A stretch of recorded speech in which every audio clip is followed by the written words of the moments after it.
So, a couple of days ago when I was at the gym with my friend, he asked me if I wanted to try bench pressing, and I was just like, okay, whatever, sure, why not?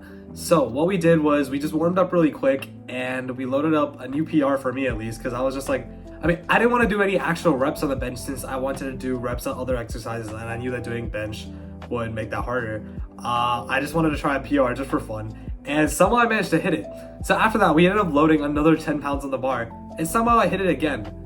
But the craziest part of all of this, that was the first time that I benched in 2 months. Hey, if you don't already know me, my name is Suhas, and today I'm gonna be walking you through how I managed to increase my bench max by 15 pounds without even training bench. The first thing that probably contributed to my shift of strength was probably my switch to calisthenics.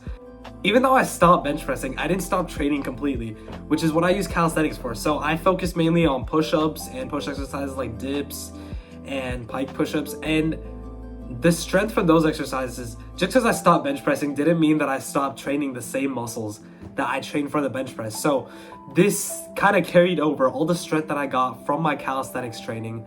And since I was also technically progressively overloading, because when I first started calisthenics, I couldn't even do a single dip. I couldn't do a single pull-up. I could do a few push-ups, but not that many. And the point is, even though pull-ups and stuff, those don't really transfer over to the bench press as much. I mean, they do since they work out your back. It's just the fact that I still managed to gain strength throughout my body through these other exercises that helped me get more strength on the bench press, and they basically easily carried over. My second thing is going to be the new neurological adaptations.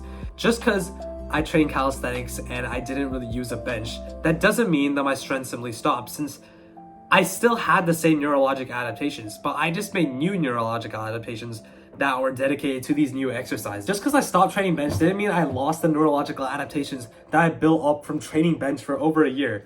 Yeah, and since I trained bench for that long, you don't just lose those neurological adaptations after a couple of days. And my calisthenics training still built up brand new neurological adaptations, which also carried over really well to the bench press.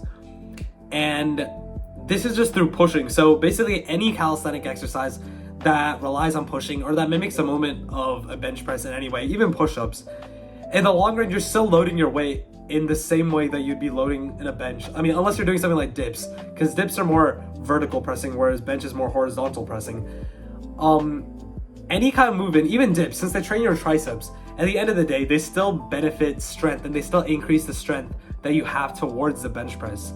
And especially push-ups. What I started doing was weighted push-ups. And weighted push-ups give you such good neurological adaptations. And these are really similar to the same ones that you get when you're bench pressing. And essentially all this work that I did through calisthenics and weight training or skill training still carried over to my bench press. Now, my final point for this video is going to be about why this won't work for every single person.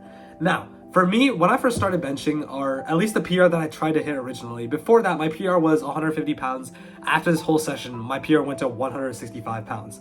Now, 150 pound PR isn't anything crazy, especially for a guy like me that weighs like 160 pounds. It's nothing crazy to hit 150 PR, and that still wasn't even benching my body weight yet. So, since I was already weak, my calisthenic skills transferred over a lot more easier to my bench press than it would have for someone else that can already bench 200 pounds. It's gonna be a lot harder for someone that can bench 200 pounds to bench 215 pounds without even training bench.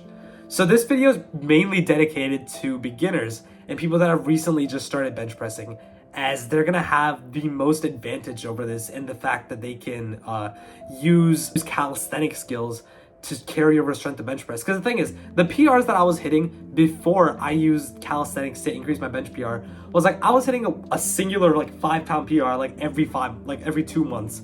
And honestly, that wasn't really good compared to this, where I just went up 15 pounds in 2 months and I didn't even touch a bench press. So I'm not saying that I'm not saying you shouldn't touch a bench press to increase your gains. I'm just saying that there's approaches around it, and you don't need to specifically train the bench to increase your gains.